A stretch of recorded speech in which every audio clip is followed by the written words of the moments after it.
करता करता क्यों करता है, यहाँ करता नहीं कोई, और करता है सो कर रहा, तू जनी बोझा ढोए।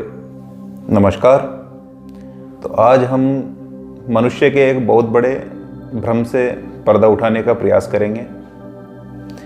आज के मनुष्य को आप देखिए, उसे हमेशा सदा किसी न किसी काम की चिंता लगी रहती है। अब ये करना है, अब ये करना है, अब जॉब सर्च करनी है, अब शादी करनी है, अब मकान बनाना है, अब ये देखना है। तो मनुष्य का जो सारा जीवन है वो इसी चिंता के अंदर बीत जाता है। लेकिन यह मनुष्य का भ्रम है कि सभी काम उसके करने से होते हैं।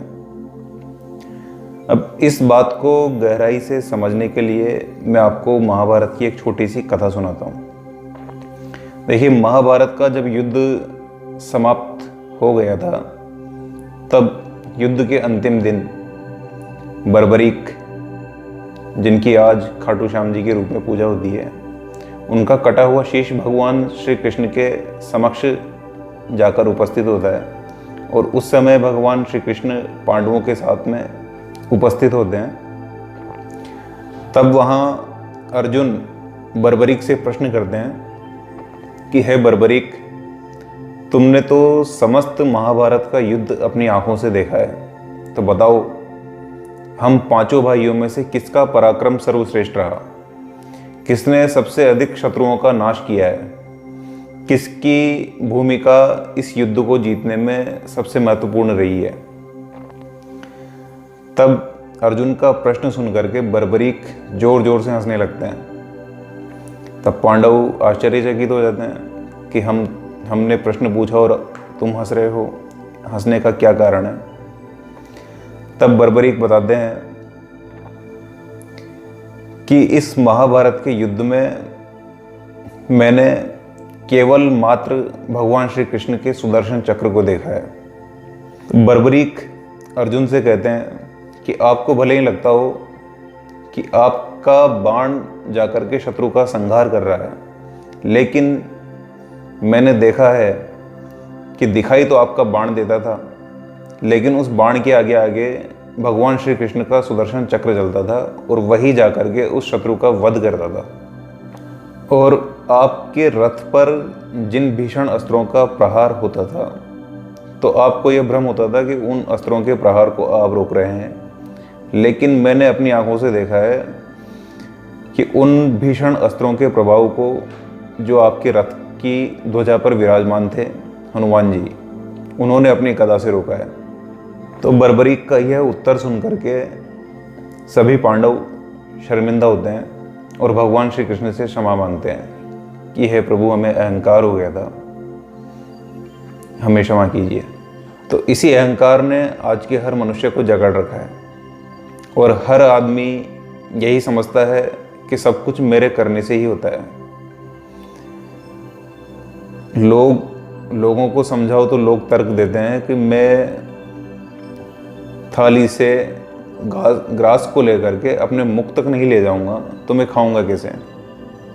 अरे भाई, यह तो सोचो कि इस ग्रास को थाली से तोड़कर मुंह तक ले जाने की शक्ति तुम्हें किसने दी है? क्या यह तुम्हारी शक्ति है?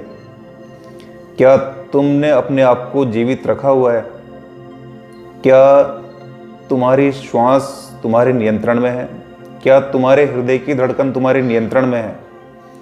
क्या तुम स्वयं अपना भोजन पेट में अपनी शक्ति से पचाते हो? ऐसा क्या है जो तुम्हारे हाथ में है? तो आप गहराई से इस पर विचार करोगे तो आप पाओगे कि ऐसा कुछ भी नहीं है जो आपके हाथ में है। लेकिन फिर भी मनुष्य को यह भ्रम है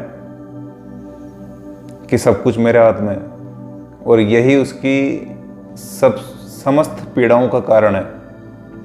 जिस दिन मनुष्य को यह ज्ञान हो जाता है कि समस्त कर्म भगवान के करने से ही होते हैं, समस्त सृष्टि उसी के चलाने से चल रही है, उस दिन उसकी समस्त चिंताओं का नाश हो जाता है और उसी दिन उसकी मोक्ष हो जाती है। मोक्ष का अर्थ है समस्त कर्मों से मुक्ति। लेकिन यह ज्ञान होना इतना आसान कार्य नहीं है, कि मैंने आपको बता दिया और आपको ज्ञान हो गया।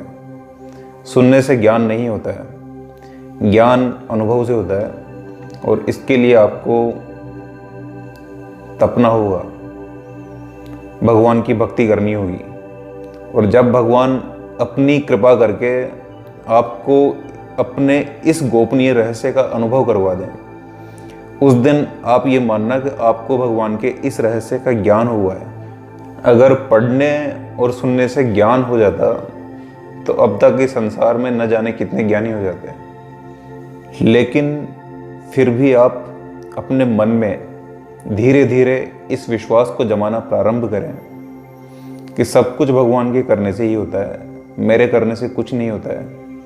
मेरी अपनी श्वास भी मेरे नियंत्रण में नहीं है, मेरी हृदय की जो धड़कन है वह भी मेरे नियंत्रण में नहीं है, मेरे शरीर में जो रक्त दौड़ रहा है वह भी मेरे नियंत्रण में नहीं है।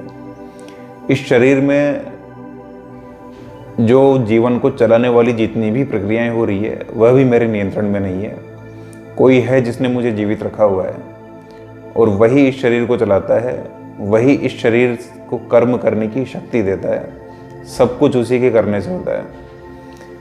और जब आपके हृदय में धीरे धीरे धीरे यह विश्वास दृढ़ हो जाएगा, तब आपको निश्चित ही एक दिन भगवान की कृपा से उनका जो रहस्य है वह ज्ञात हो जाएगा।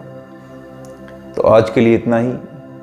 फिर किसी नई जानकारी के साथ आपसे मुलाकात होगी।